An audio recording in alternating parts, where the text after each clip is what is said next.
this. No one's going to read it. I'm not going to tell anyone I'm doing it. This is for me to learn how. So I said, fine, what shall I write for practice? Because I read everything and lots of it. And I said, well, I read a lot of mysteries. Maybe I should write a mystery.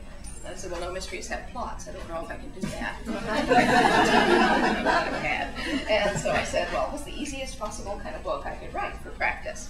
And so I thought about it, and I said, well, perhaps a historical novel. Because, historical novels really have no genre constraints as such. You can do anything in a historical novel, from the autobiography of Henry VIII, that's very fact-based and centered on a real person, or down to the very light, fluffy historical romances, or the less fluffy ones, or the historical mysteries, thrillers, World War II thrillers, political intrigue. Do anything along that spectrum, as long as you have a really convincing, believable historical background that will pull people into the story and make them feel they're there. Well, I had read a lot of historical fiction, and I realized that all you need really for that kind of background is a lot of very vivid, believable, convincing details, which of course you get from research. I said, well, great, I'm a research professor. I know what to do with a library. So it seems easier to me to look things up than to make them up. And if I turn out to have no imagination, I can steal things from this works really well, by the way.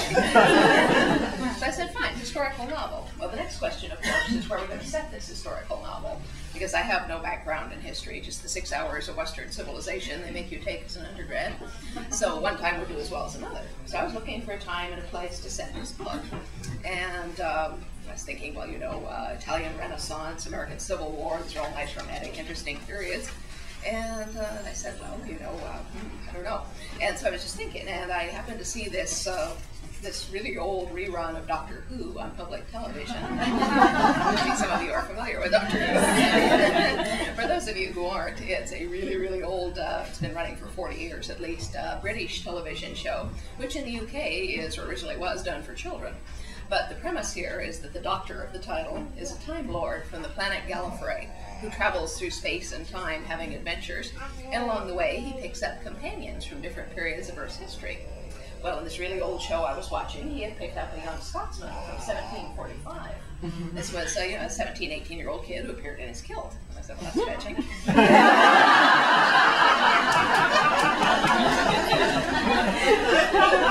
I found myself still thinking about this.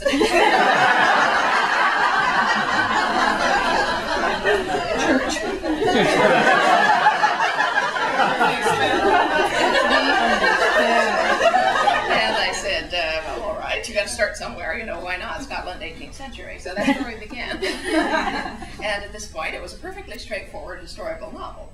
Well, I went immediately to the university library and typed Scotland, Highlands, 18th century into the card catalog. Up came 38 references. I went to the shelves where these were. Here's 400 books on Scotland, costumes, geography, language, customs, anything you can think of. So I tiptoed along and took out anything that looked interesting. This is my chief rule for doing research. If it's boring, I don't want it in my book. So I took all these books and immediately started doing research, but I started writing at the same time. Because I said the point here is not to learn everything about Scotland in the 18th century. The point here is to learn how to write a novel. And I did know a lot of people who were working on historical novels, meaning that they were reading everything they could find about their period. Many of them had been reading for 10 years and they hadn't yet written a word. And I said, well, this is not the point here. I said, I'm not expecting anyone to read this novel, and therefore that's not the important thing. Naturally, we want to be as accurate as we possibly can in the research. But I said, it's a page. You change things on a page. So I'm going to start writing immediately. And if I read then something that makes what I wrote wrong, let's change it. No big deal. So the important thing is to begin writing. So I began writing immediately, even though I had no plot, no outline, and no characters.